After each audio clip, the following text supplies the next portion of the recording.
She said to me that on her side, it seems as though medicine was full, and the only thing she could do for me was put me into BSc. At the time, I had no idea what BSc was and what was going to happen.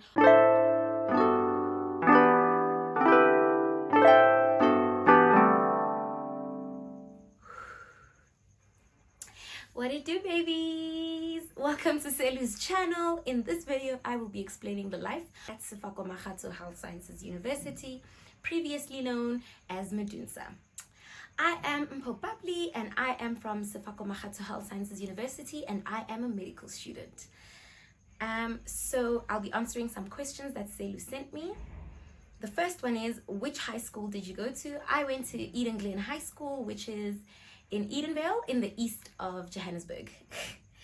My matric marks, should have did my research before I did this video, but my marks were 80s and 70s. I think my lowest mark was a 69, which was English, home language. I don't know. We don't talk about that in this home.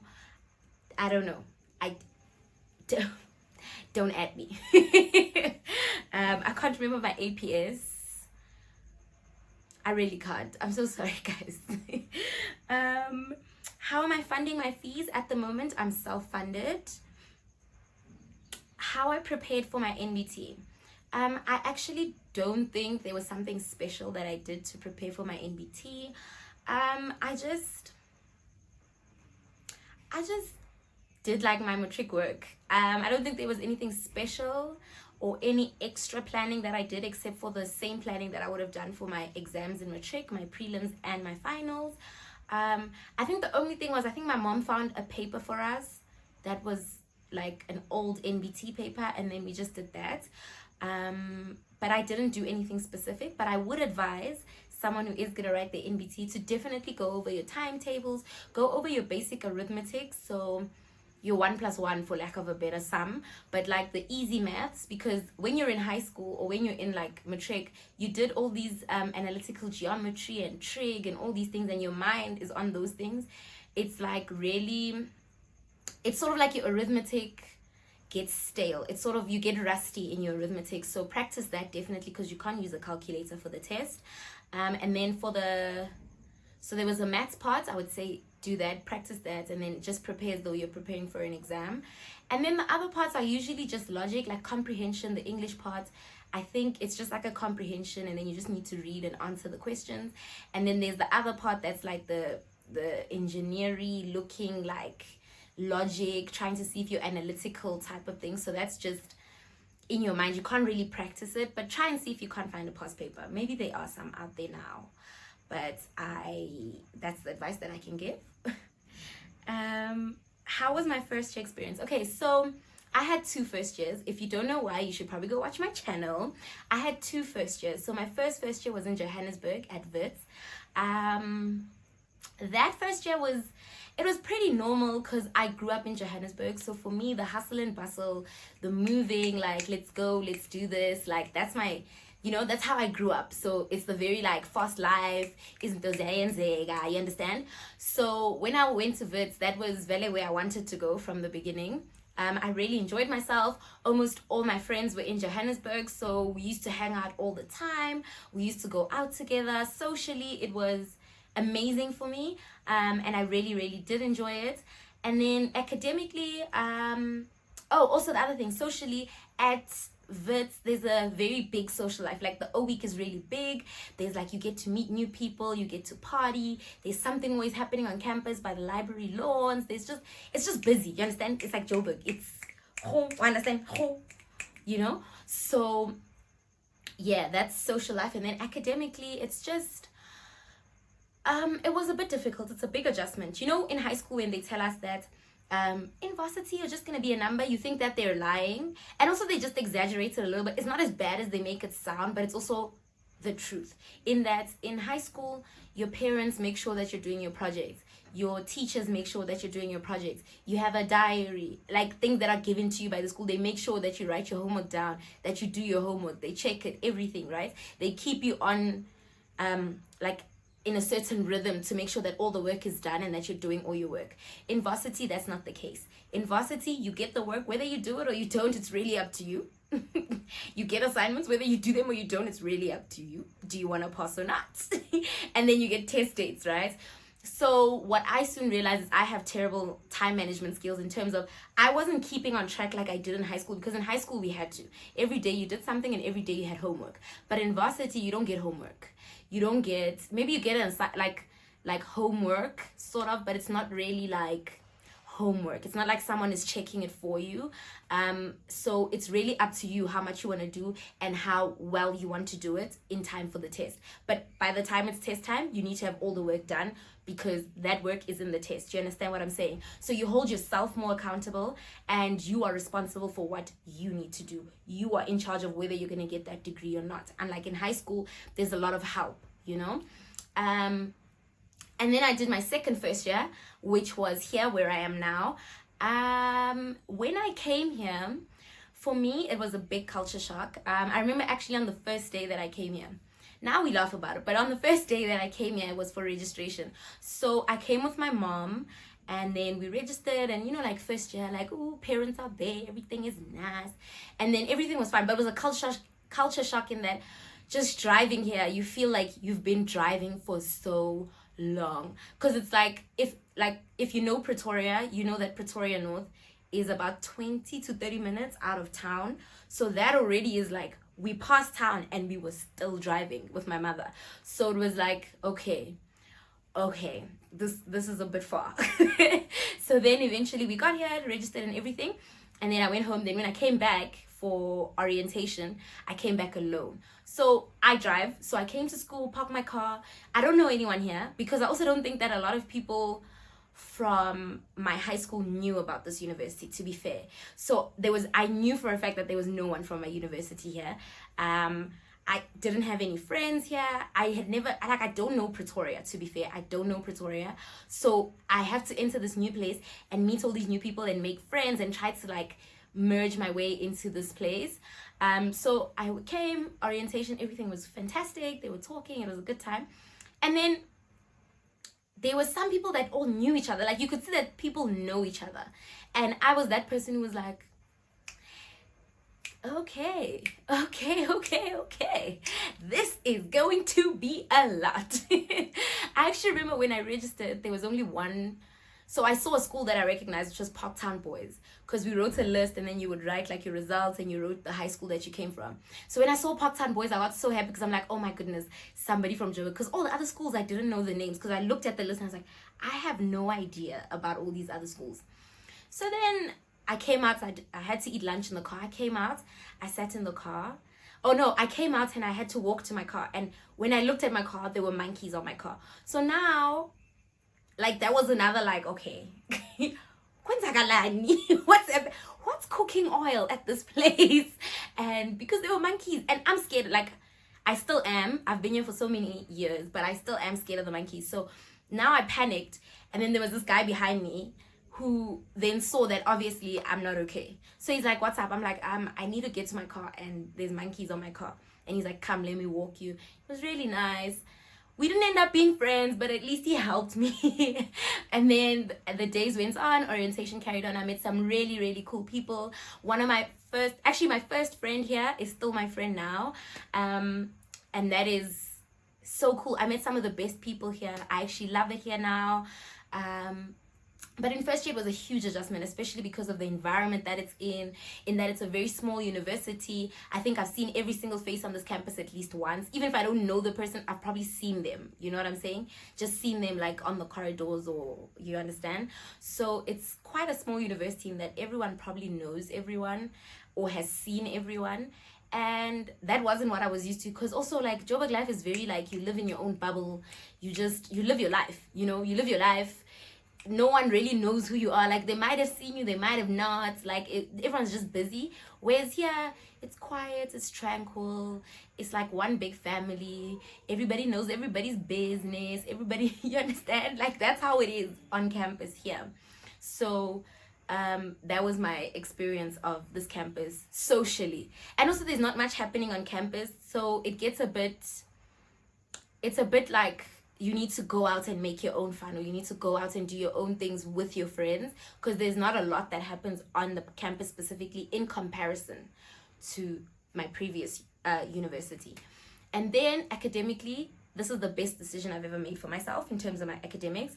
I have never, you understand, like, it's school, so it's stressful. It's stressful, and that's what it is.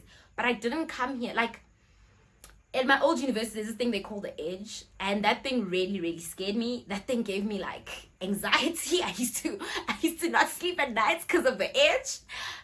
But now, like, here it's almost like they care about your mental health. Do you know what I'm saying? Like, I'm not saying the other universities don't, but this university cares. You know what I'm saying? Even in first year, you feel that, no, man, there's a sense of, we want you to pass. You know, we want you to go to the next year. We want you to do well for yourself. You understand? We don't want to keep you here. That's not our main aim. You know, our main aim is not to keep you. Our main aim is to make sure that you get this degree and get out of here. Do you know what I'm saying? So that is one thing that I think I made the best decision for myself in deciding to come here and doing my degree here. I'm happy. Obviously, I get stressed. School is school. Medicine's not easy. Medicine is medicine. But it's more like, it's like a reactionary type of thing. Like, you know, if you give, you get. You understand? Here, that's how I feel. I felt like before I was giving, but I didn't feel like I was getting much back. Whereas here, if you're going through a lot, go and talk to your lecturer, babes. People are ready to help you. Go to CC, what is it called? Go to student services. Go to where there's the psychologist and all of that. Go talk. Like, go let them know what's happening. Like, they even send you emails. If they see that you're struggling, they send you emails saying, listen, we can see that your marks are not doing too great. Let's talk. Come to my office at this and this time and let me hear what the issue is. Do you know what I'm saying? There's appealing. There's all these things that just, like, they want you to do the best for you. You know, that's the only difference between the two. You still are in charge of your destiny. You still are in charge of making sure you get things done. You understand? But if you put in the work, they will also put in the work to help you put in the work, if you understand what I'm saying. Okay, next question. So what keeps you going when the road gets tough? My pursuit of greatness. I think that's the one thing that really pushes me. I don't want to be mediocre. I've never been. Like, not to toot my own horn, but I always try to go for the most unattainable thing or the highest attainable thing. So my pursuit for greatness, my pursuit to not let my parents down. I never want to disappoint my mom and dad. Those people work way too hard for me. And also just, the fact that I've gotten through 100% of the tough days that I've had before this. Like, when I think about it, I have had some really, really tough years before, and I got through it and I was able to do it. So that just shows me the strength that I have, and the fact that no matter what happens, no matter what I'm going through, I can find the will to try again. Do you know what I'm saying? I can find the will to do it. I can find the will to give my best at all times. And that is what keeps me going. And of course, the money and soft life, and making sure that I have all the, you know, the luxuries in life that I want. But that's like secondary to all these other things that are definitely a little bit more important to me than the money. But the money is very important as well. Like, it's like that stuff is here and the money is like here. And then your varsity academical experiences and my challenges from first year until now. So academic experiences, what I would have to say is that academically, I don't think medicine is a difficult course. And I say this all the time. I just think the workload makes it so difficult to, like, keep your head above water. In that, it's not something that's, like, difficult to understand. It's not like doing mathematics or like engineering, you know, where it's things that you have to actually wreck your brain to understand. It's things that are very logical, things that are stepwise, things that if you actually think about it, it makes sense why things are that way. It's just that the workload is so much that you need to get all those things and understand those things logically in a short space of time. So I think that's the biggest challenge with academics in terms of medicine. The fact that you have to do so many things in such a short space of time is really, really challenging, especially if time management is not your thing, or if you take long to understand things, or if your studying takes long, because then it takes you so long to grab a concept or to understand that logical thing that there's hardly time to like do everything else in the same in-depth manner that you want to do everything. It's possible. I'm not saying it's not impossible. It's possible. You just need to find the most effective way to get all the work, to understand all the work, and also get all the work done, if you understand what I'm saying. And challenges from first year until now, there's that thing called anatomy and physiology. Yeah, those things are challenging. First year wasn't bad for me personally, and then second year was a dark time. Second year was a dark time. That was probably the most challenging time of my degree. It was very dark, very dark. So anatomy and physiology are definitely the most challenging things I've ever gone through from first year. But other than that, it hasn't been like sailing, like relaxed. It's just been not as dark as second year. The most challenging module, I said this, anatomy and physiology. I can't even choose between the two because they just put me through so much. Just as a student, they just put me through so much as a student. So second year, both of them just push me, I'm not okay. And pharmacology, but pharmacology, I won't put it up there with those two. It's also it was challenging, but it wasn't, you understand, it wasn't the easiest module. Here, the easiest module. I mean, selective. Module. Okay, no, let me be serious. So forensic medicine wasn't difficult. Community health, psychology, medical psychology. Oh, and English. We did English. Those 5. I can't say which one's the easiest out of the 5. And it's not that they were easy. It's that they were like breathers. Out of everything that was so like time consuming and mentally consuming, those 2 were definitely, those 5 were definitely the breathers. Definitely where you knew that if you were studying for it, it wasn't like so mentally exhausting and so tiring and so much work to get in that you could actually just breathe. I feel like in high school, I don't know if it's just me, but in high school we also had like LO was like your breathe subject. Not that it's easy. It's easy, but it was like you could breathe in there. Or even the ones that you chose, like maybe you chose like maths and then you had physics and maybe life sciences, and then maybe you chose, I don't know, I don't want to say subjects because people will think I'm being mean, but they are subjects where you just feel like they are not as hectic as the others, and then in that subject you can just breathe. You know what I'm saying? Yeah. And then how would you describe your current year in comparison to your previous years of medical school? So currently I'm in my clinical years, meaning most of my work is practical. Most of it is going to the hospital. Most days I go to the hospital, I do things there, and I come back. It's not necessarily attending in a lecture hall all the time. It's not mostly that. It's mostly going to the hospital, getting things done in the hospital, learning while in the hospital, and then coming back. So that's what clinical years are. And then there were the theoretical years where most of it was in the lecture hall, learning stuff, making sure the theory's in your brain, not really doing a lot of practical things, not really feeling like a doctor much, mostly feeling like just a student and not necessarily like a medical student. So in theoretical years, you don't feel like much of a doctor, and that's fine because we need to get the theory in order to be able to do the clinical years, right? So because if we all just start with clinicals, then how are we going to know what the stuff is? There needs to be somewhere to build upon. So theoretical years, very important, very boring, but you need it. Do you know what I'm saying? It's not that excitement that you thought you were going to have in first year, start seeing blood and start like cutting people's guts and doing all these amazing things. No, that's not the first maybe 3 years. That ain't gonna happen. That's just how it is. That's not gonna happen. But you need the theory to get to the clinicals.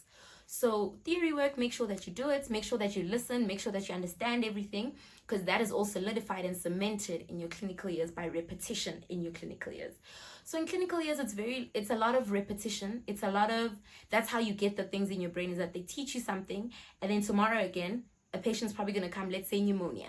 Patient's going to come again with pneumonia. So again, you're going to know all the presenting symptoms, the signs, what the patient's going to complain about. Then you're going to know any complications. You're going to know how to treat, and eventually you're going to know how to make sure that that patient gets out of there fine without the pneumonia. Causative organisms, all that stuff. You learn all that stuff before, but you really bring it together in your clinical years when you see the patient and you have to treat and diagnose and do all these things that are doctorly, you know? So your clinical years are definitely more where you feel like a doctor and where you feel like, I'm actually like I'm actually a doctor. I'm actually helping people. I'm actually, all these dreams that we have and all these reasons why we chose medicine, you start to feel more like them, or you start to feel them more in your clinical years. And that's the only thing. So my advice is just get through it, get through it. Make sure that you do it. Make sure that you do it thoroughly. Make sure that you understand it. It just makes every single year easier. If you concentrated in the previous years, it makes the coming years easier, and that you don't have as much to learn in the coming years. You understand? Yeah. So how would you describe, advice to future and current medical students? My advice would be sure. Be sure that this is where you want to be. Be sure that this is what you want to do. Be sure of the reason why you want to do this. Because if it's about the money, you're going to hate it. You know what I'm saying?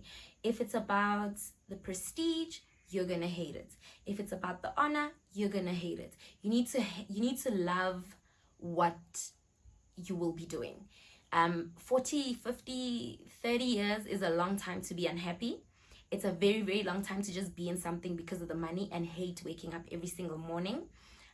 Those things aren't going to push you, because they are things that I have learned from older doctors that I'm seeing, that I've spoken to, that are going to test you. They are going to test your perseverance. They're going to test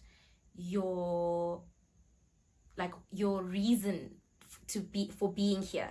They're going to test how much you can actually take in terms of fulfilling your career and your dream.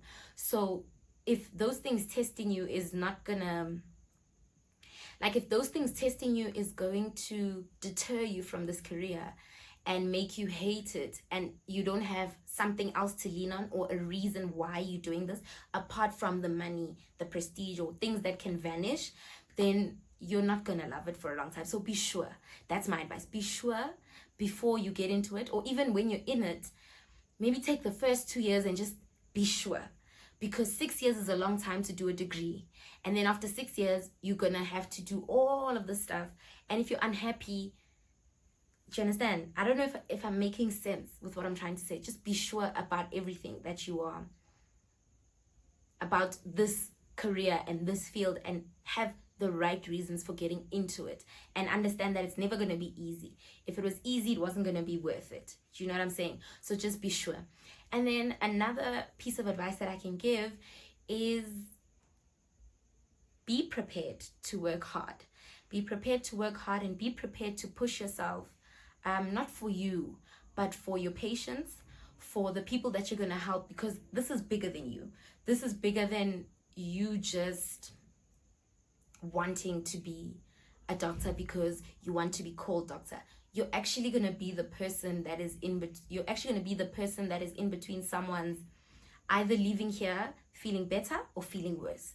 So when you study, when you do all your work, when you write your tests, when you are out there in the hospital doing your thing, think about the fact that you are the one in between me either leaving here feeling better or feeling worse. And that's a lot to have on your shoulders. And that is something that you just have to keep in mind at all times, that this is not about you. It is about you, but it's also not about you. You know what I'm saying? You have to be selfish and selfless all at the same time, especially in this degree or career field. And yeah, I think those are the two really, really important things that I think you should remember if you're trying to get into medicine or you are already into medicine. And just work hard and just enjoy yourself. This is the time when you should enjoy yourself. There's no money, there's no payment while you're a student, but enjoy yourself. Go out with all your friends. Don't just be a student. I think that's another, I keep thinking of things. This video, I'm so sorry. But don't just be a student. Don't just be a doctor. Go out, have fun, be young, because this degree is so long that when you leave here, you'll be in your mid-20s. So the first half of your 20s gone. You know what I'm saying? So be young. Enjoy yourself right now. Go out when you can. Go and do things with your friends. Go and do things with your family. Don't allow this course to take over your life. Don't ever allow this course to take over your life, because you won't get this time back. And also just be multifaceted. Don't just concentrate on school. That thing's not grand. I don't think that's grand just for your psyche and for your mental. And always keep that first. So always just make sure that you inside are grand, and then everything else will just follow. And thank you guys so much. I think that's the last question. Yes, that was the last question. Thank you guys so much for watching. I hope you guys enjoyed my little explanation of first year and medicine and all of the stuff. Please subscribe to my channel, Mpho Bubbly. Hopefully Selu's gonna put it in the description box. We're on the road to 1K. I don't know when this video drops, if we're still on the road, but please subscribe. Please subscribe to my channel. Definitely subscribe to Selu's channel. Like, comment, share. Do everything you need to, guys. We're trying to grow the channel. We're trying to get more medical YouTubers out there. We're trying to, entertain you guys and do all these things. So we love it when you guys interact with us and give us all that same love back. Until the next one on Selu's channel, and I'll see you guys also on my channel. Bye. Our greatest glory is never in falling, but in rising every time we fall. If you liked this video, please give it a thumbs up and subscribe to this channel to get more videos like these. Thank you to the new subscribers, very much appreciated.